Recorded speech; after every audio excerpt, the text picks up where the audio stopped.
ਨਹੀਂ ਤਾਂ ਜੀਵ ਕਈ ਵਾਰ ਕੀ ਕਰਦਾ, ਜਿਵੇਂ ਹੁਣ ਸਾਰੀ ਗੁਰਬਾਣੀ ਪਰਮਾਤਮਾ ਦੇ ਗੁਣ ਹੀ ਗਾਏ ਹੋਏ ਨੇ ਗੁਰੂ ਸਾਹਿਬਾਨਾਂ ਨੇ, ਭਗਤਾਂ ਨੇ। ਹੁਣ ਮਨ ਹੈ ਜਿਹੜਾ ਸਾਡਾ, ਮਨ ਨਹੀਂ ਗੁਣ ਗਾਉਂਦਾ। ਮਨ ਸਾਡਾ ਵਿਚਾਰਾਂ 'ਚ, ਭਰਮ ਦੇ ਵਿੱਚ ਪਿਆ ਹੋਇਆ। ਬਾਕੀ ਸਾਰੇ ਗਾਉਂਦੇ ਨੇ, ਇਕੱਲਾ ਮਨ ਹੀ ਨਹੀਂ ਗਾਉਂਦਾ। ਬਾਕੀ ਜਿਹੜਾ ਸਾਡੇ ਅੰਦਰ ਹੀ ਪਰਿਵਾਰ ਵੱਸਦਾ ਹੈ, ਆਤਮਾ ਹੈ, ਧਰਮ ਰਾਏ ਹੈ, ਚਿੱਤਰਗੁਪਤ ਨੇ, ਜਮ ਹੈ, ਇਹ ਕਾਮ ਕ੍ਰੋਧ ਲੋਭ ਮੋਹ ਹੰਕਾਰ ਨੇ, ਇਹ ਤ੍ਰੈ ਗੁਣ ਨੇ, ਇਹ ਸਾਰੇ ਪਰਮਾਤਮਾ ਨੂੰ ਗਾਉਂਦੇ ਨੇ, ਸਾਰੇ ਮਾਲਕ ਦਾ ਸਿਮਰਨ ਕਰਦੇ।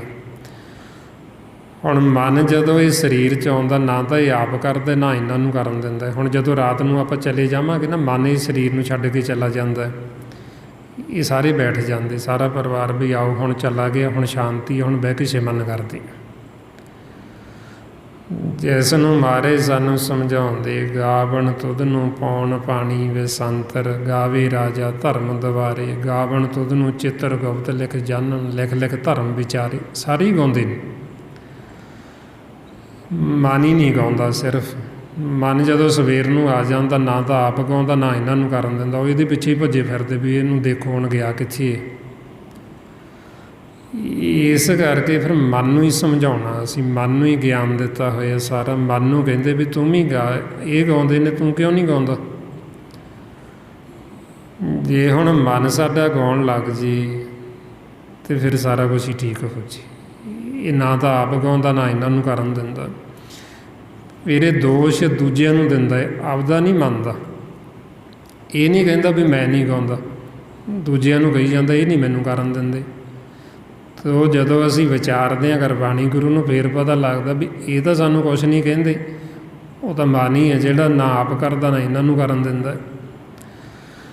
ਇਸ ਵਾਸਤੇ ਫਿਰ ਆਪਾਂ ਨੂੰ ਸਮਝਾਉਂਦੇ ਵੀ ਦੋਸ਼ ਇਹਦੇ ਵਿੱਚ ਤਾਂਹੀਓ ਕਿਸੇ ਹੋਰ ਦਾ ਨਹੀਂ ਮੰਨਿਆ ਜਾਂਦਾ, ਫਿਰ ਮਨ ਦਾ ਹੀ ਦੋਸ਼ ਮੰਨਿਆ ਜਾਂਦਾ, ਤਾਂਹੀਓ ਉਹਨੂੰ ਸਜ਼ਾ ਮਿਲਦੀ ਹੈ। ਤਾਂਹੀਓ ਮਾਰੇ ਕਹਿੰਦੇ ਦੱਦਾ ਦੋਸ਼ ਨਾ ਦੇਵੋ ਕਿਸੇ, ਦੋਸ਼ ਕਰਮ ਆਪਣੇ, ਜੋ ਮੈਂ ਕੀਆ ਸੋ ਮੈਂ ਪਾਇਆ, ਦੋਸ਼ ਨਾ ਦੀਜੇ ਅਵਰਜਨ। ਵੀ ਹੋਰ ਤਾਂ ਅਸੀਂ ਕਿਸੇ ਨੂੰ ਦੋਸ਼ ਦੇ ਹੀ ਨਹੀਂ ਸਕਦੇ, ਨਾ ਕਿਸੇ ਨੂੰ ਬਾਹਰ ਅਤੇ ਨਾ ਕਿਸੇ ਨੂੰ ਅੰਦਰ ਹੋਰ ਕਿਸੇ ਨੂੰ ਕਹਿ ਸਕਦੇ। ਇਹ ਤਾਂ ਮਨ ਦਾ ਹੀ ਦੋਸ਼ ਆਪਣਾ ਹੀ ਹੈ। ਤਾਂ ਫਿਰ ਮਨ ਨੂੰ ਕਹਿੰਦੇ ਵੀ ਤੂੰ ਵੀ ਹਰੀ ਦਾ ਜਸ ਕਰ, ਤੂੰ ਵੀ ਸਿਮਰਨ ਕਰ, ਤੂੰ ਵੀ ਗੁਣ ਗਾ ਮਾਲਕ ਦੇ। ਜਿਉਂ ਜਿਉਂ ਤੂੰ ਗੁਣ ਗਾਏਂਗਾ, ਤੇਰੇ 'ਤੇ ਜਿਹੜੀ ਮੈਲ ਲੱਗੀ ਹੈ ਮੈਲ ਉਤਰ ਜੇਗੀ। ਕਿਉਂਕਿ ਹੋਰ ਨਹੀਂ ਕਿਸੇ ਨੂੰ ਮੈਲ ਲੱਗਦੀ, ਸਿਰਫ ਮਨ ਹੀ ਮੈਲਾ ਹੋਇਆ, ਹੋਰ ਤਾਂ ਕਿਸੇ ਨੂੰ ਮੈਲ ਲੱਗਦੀ ਵੀ ਨਹੀਂ। ਇਹ ਮਨ ਹੈ ਜਿਹੜਾ ਮਨ ਹੀ ਮੈਲਾ ਹੈ। ਇਸ ਕਰਕੇ ਹੁਣ ਮਨ ਨੂੰ ਜਿਹੜੀ ਮੈਲ ਲੱਗੀ ਹੈ, ਇਹ ਦੁਵਿਧਾ ਦੀ, ਨਿੰਦਿਆ ਚੁਗਲੀ ਦੀ, ਵੈਰ ਵਿਰੋਧ ਦੀ, ਈਰਖਾ ਨਫ਼ਰਤ ਦੀ, ਇਹ ਮਨ 'ਤੇ ਮੈਲ ਚੜ੍ਹੀ। ਹੁਣ ਇਹ ਮੈਲ ਲੈਣੀ ਮਾਲਕ ਦੇ ਗੁਣ ਗਾ ਕੇ। ਜਿਉਂ ਜਿਉਂ ਅਸੀਂ ਮਾਲਕ ਦੇ ਗੁਣ ਗਾਵਾਂਗੇ ਰਸਨਾ ਦੁਬਾਰਾ, ਤਿਉਂ ਤੋਂ ਇਹ ਮਨ ਦੀ ਮੈਲ ਉਤਰਦੀ ਜਾਏਗੀ। ਤਾਂ ਮਾਰੇ ਕਹਿੰਦੇ ਰਸਨਾ ਗੁਣ ਗਾਵੇ ਹਰ, ਤੇਰੇ ਮਿਰਤੇ ਕਮਾਤੇ ਔਗਣ ਮੇਰੇ। ਵੀ ਜਿਉਂ ਜਿਉਂ ਇਹ ਰਸਨਾ ਮਾਲਕ ਦੇ ਗੁਣ ਗਾਏਗੀ, ਮਨ 'ਤੇ ਜਿਹੜੀ ਮੈਲ ਲੱਗੀ ਹੈ ਮੈਲ ਉਤਰ ਜੇਗੀ। ਇਸ ਵਾਸਤੇ ਹੁਣ ਇਹ ਆਪਾਂ ਵੱਧ ਤੋਂ ਵੱਧ ਸਿਮਰਨ ਕਰਨਾ, ਮਨ ਕਰਕੇ ਗੁਰਬਾਣੀ ਗੁਰੂ ਨੂੰ ਪੜ੍ਹਨਾ ਮਨ ਕਰਕੇ। ਜਦੋਂ ਮਨ ਕਰਕੇ ਪੜ੍ਹਾਂਗੇ, ਜੇ ਮਨ ਪਾਸੇ ਜਾਣ ਲੱਗੇਗਾ ਇਹ ਰੁਕ ਜੇਗਾ। ਸਿਮਰਨ ਮਨ ਕਰਕੇ ਕਰਾਂਗੇ ਨਾ, ਮਨ ਪਾਸੇ ਜਾਏਗਾ, ਸਿਮਰਨ ਬੰਦ ਹੋ ਜਾਏਗਾ, ਰੁਕ ਜਾਏਗਾ, ਅਤੇ ਸਾਨੂੰ ਪਤਾ ਲੱਗ ਜਾਏਗਾ ਮਨ ਪਾਸੇ ਗਿਆ। ਗੁਰਬਾਣੀ ਮਨ ਕਰਕੇ ਪੜ੍ਹਾਂਗੇ, ਅਤੇ ਜੇ ਮਨ ਮਾੜਾ ਜਿਹਾ ਪਾਸੇ ਗਿਆ, ਗੁਰਬਾਣੀ ਉੱਥੇ ਹੀ ਰੁਕ ਜਾਏਗੀ, ਅਤੇ ਸਾਨੂੰ ਪਤਾ ਲੱਗ ਜਾਏ ਮਨ ਪਾਸੇ ਚਲਾ ਗਿਆ। ਇਹਨੂੰ ਫਿਰ ਵਾਪਸ ਮੋੜ ਲਿਆਵਾਂਗੇ। ਇਸ ਕਰਕੇ ਹੁਣ ਇਹ ਆਪਾਂ ਮਨ ਕਰਕੇ ਵੱਧ ਤੋਂ ਵੱਧ ਸਿਮਰਨ ਕਰਨਾ, ਗੁਰਬਾਣੀ ਗੁਰੂ ਨੂੰ ਪੜ੍ਹਨਾ, ਪੜ੍ਹ ਕੇ ਵਿਚਾਰਨਾ, ਅਤੇ ਵੱਧ ਤੋਂ ਵੱਧ ਇਹ ਆਪਾਂ ਸਤ ਸੰਗਤ ਕਰਨੀ। ਇਹ ਜੋ ਸਾਰਾ ਭੇਦ ਗੁਰਬਾਣੀ ਗੁਰੂ ਦੁਆਰਾ ਆਪਾਂ ਨੂੰ ਦਿੱਤਾ ਗੁਰਮੁਖ ਜਨਾਂ ਨੇ, ਭਾਈ ਸਾਹਿਬ ਭਾਈ ਸੇਵਾ ਸਿੰਘ ਜੀ ਧਰਮਵਾਲਾ, ਜੋ ਗੁਰਮੁਖਾਂ ਨੇ ਆਪਾਂ ਨੂੰ ਭੇਦ ਦਿੱਤਾ ਗੁਰਬਾਣੀ ਗੁਰੂ ਦੁਆਰਾ, ਉਸੇ ਗਿਆਨ ਨੂੰ ਹੀ ਆਪਾਂ ਦ੍ਰਿੜ ਕਰਦੇ ਹਾਂ, ਤਾਂ ਕਿ ਸਾਡਾ ਹੀ ਮਨ ਦੇ ਵਿੱਚ ਵਸ ਜੇ, ਇਹ ਸਾਡਾ ਮਨ ਮੰਨ ਜੇ, ਇਹ ਵੀ ਮਾਲਕ ਦੇ ਗੁਣ ਗਾਉਣ ਲੱਗ ਜੇ, ਅਤੇ ਆਪਦੇ ਜੀਵਨ ਦਾ ਲਾਹਾ ਕੱਟ ਲਏ। ਸੋ ਜੋ ਆਪਾਂ ਨੂੰ ਗੁਰੂ ਤੇਗ ਬਹਾਦਰ ਸਾਹਿਬ ਜੀ ਨੇ ਉਪਦੇਸ਼ ਬਖਸ਼ਿਸ਼ ਕੀਤਾ ਹੈ, ਆਪਾਂ ਇਹੋ ਬੇਨਤੀਆਂ ਕਰਨੀਆਂ ਵੀ ਉਹ ਸਾਡੇ ਹਿਰਦਿਆਂ 'ਚ ਵਸ ਜੇ ਅਤੇ ਅਸੀਂ ਉਸ ਉਪਦੇਸ਼ ਨੂੰ ਕਮਾ ਕੇ ਆਪਦੇ ਜੀਵਨ ਦਾ ਜੋ ਲਾਹਾ ਹੈ ਉਹ ਲਾਹਾ ਕੱਟ ਸਕੀਏ। ਸੋ ਸਤਿਗੁਰ ਕਿਰਪਾ ਕਰਨ। ਸੋ ਇੰਨੀਆਂ ਹੀ ਬੇਨਤੀਆਂ, ਇੰਨੇ ਵਿਚਾਰ ਕਰਦਿਆਂ ਹੋਇਆਂ ਜੇ ਕੋਈ ਐਸਾ ਸ਼ਬਦ ਬੋਲਿਆ ਗਿਆ ਹੋਵੇ ਸੰਗਤ ਅਤੇ ਸਤਿਗੁਰੂ ਬਖਸ਼ਣ ਯੋਗ ਨੇ, ਬਖਸ਼ ਲੈਣਾ ਜੀ। ਵਾਹਿਗੁਰੂ ਜੀ ਕਾ ਖਾਲਸਾ, ਵਾਹਿਗੁਰੂ ਜੀ ਕੀ ਫਤਿਹ। ਵਾਹਿਗੁਰੂ ਵਾਹਿਗੁਰੂ ਵਾਹਿ